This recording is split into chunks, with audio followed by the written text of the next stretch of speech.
Bonjour, nous nous retrouvons pour un petit moment de lecture. Ce matin, je vais vous lire le début d'un roman, Le lièvre de Vatanen, d'Arto Pässilina. Si vous avez besoin d'une échappée belle en ce moment, c'est le livre idéal. Vous allez vous enfoncer dans la forêt finlandaise.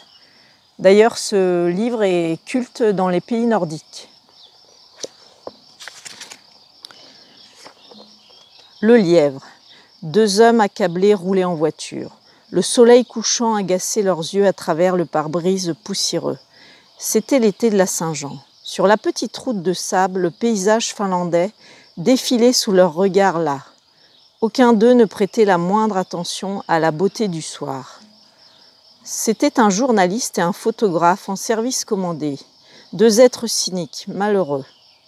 Ils approchaient de la quarantaine et les espoirs qu'ils avaient nourris dans leur jeunesse étaient loin, très loin de s'être réalisés. Ils étaient mariés, trompés, déçus et avaient chacun un début d'ulcère à l'estomac et bien d'autres soucis quotidiens. Ils venaient de se quereller pour savoir s'ils devaient rentrer à Helsinki ou s'il valait mieux passer la nuit à Heinola. Depuis, ils ne se parlaient plus.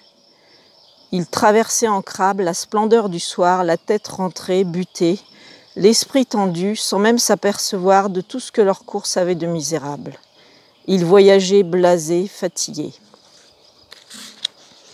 Sur une petite colline exposée au soleil, un jeune lièvre s'essayait à bondir. Dans l'ivresse de l'été, il s'arrêta au milieu de la route, debout sur ses pattes de derrière. Le soleil rouge encadrait le levreau comme un tableau. Le photographe au volant de la voiture vit le petit animal sur la route, mais son cerveau engourdi était incapable de réagir assez vite. Il ne put l'éviter. Un soulier poussiéreux écrasa lourdement le frein, mais trop tard. L'animal terrifié sauta en l'air devant le capot. On entendit un choc sourd quand il cogna le coin du pare-brise avant de valdinguer dans les bois. « Hé, on a écrasé un lièvre » dit le journaliste. « Putain de bestiole, encore heureux qu'elle n'ait pas cassé le pare-brise » Le photographe arrêta la voiture et recula jusqu'au lieu de l'incident. Le journaliste descendit. « Tu le vois » demanda le photographe à contre-cœur. Il avait baissé la vitre, mais sans couper le contact. « Quoi » cria le journaliste de la forêt. Le photographe alluma une cigarette, la têta paupières closes. Il ne revint à la réalité qu'en sentant la cigarette lui brûler le bout des ongles. « Viens donc, je n'ai pas de temps à perdre avec cet idiot de lapin. » Le journaliste marchait distraitement dans le bois clairsemé. Il atteignit la lisière d'un petit carré de prairie, sauta le fossé et scruta la pelouse vert foncé. Dans les herbes, il aperçut le levreau.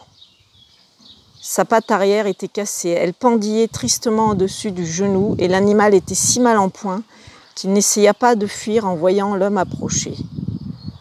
Le journaliste prit dans ses bras le levreau terrorisé, il cassa un bout de branche et le fixa en attelle à la patte avec son mouchoir déchiré en lanière.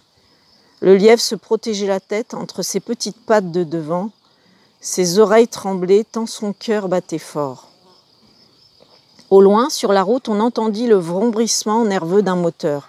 2 coups de klaxon hargneux et un appel. « Reviens ! On n'arrivera jamais à Helsinki si tu restes à cavaler dans cette foutue forêt. Tu te débrouilleras pour rentrer seul si tu n'arrives pas tout de suite. » Le journaliste ne répondit pas. Il tenait le petit animal dans ses bras. Apparemment, la bête n'était blessée qu'à la patte. Elle se calmait peu à peu. Le photographe sortit de la voiture. Il scruta la forêt d'un regard furieux. Aucun signe de son collègue. Le photographe jura, alluma une cigarette et fit impatiemment quelques pas sur la route. Toujours aucune réaction dans la forêt. L'homme écrasa son mégot sur la route et cria « Reste donc, imbécile, et bon vent, merde !» Le photographe écouta encore un instant, mais ne recevant pas de réponse, il s'installa rageusement derrière le volant, donna les gaz, enclencha brutalement une vitesse et démarra. Le sable de la route crissa sous les pneus. Un instant plus tard, la voiture avait disparu. Le journaliste était assis au bord du fossé, le lièvre sur les genoux. On aurait dit une vieille femme perdue dans ses pensées, son tricot devant elle. Les bruits de la voiture s'éteignirent, le soleil se couchait. Le journaliste posa le lièvre sur le gazon, il craignait un instant de voir l'animal détaler aussitôt, mais le lièvre resta blotti dans les herbes, et quand l'homme le reprit dans ses bras, il n'avait plus du tout peur. « Nous voilà bien, dit l'homme au lièvre. » Il en était arrivé là, seul dans la forêt, en veston, par un soir d'été tout simplement laissé pour compte.